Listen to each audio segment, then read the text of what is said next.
Hello guys, आज के की रान्ना करतेছি তোমরা দেখো। আমরা দেখাইতেছি আজকে কি রান্না করতেছি। প্রেসার কুকারে আলু আর কাবলি বুট সিদ্ধ করে নামা লেছি, এরপরে সোয়াবিন সিদ্ধ করে নামছি।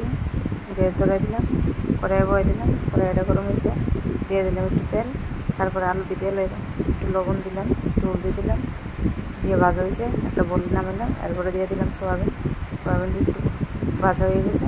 এরপরে আমি জিরা ধনিয়া মরিচ আদা এগুলো মিক্সড করে রাখছি, সোয়াবিনের মধ্যে দিয়ে দিলাম কাবলি বুট।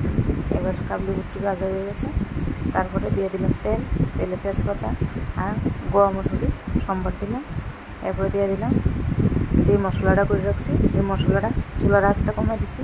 দেন মশলাটাতে কেমনে তেল উঠছে, তারপরে দিলাম সবজি যে আলাদা করে রাখছি সেটি। এবার একটু নামাইতে সময় দিলাম সস। এবার তরকারি হয়ে গেছে, কাবলি আলু সোয়াবিনের ঝোল।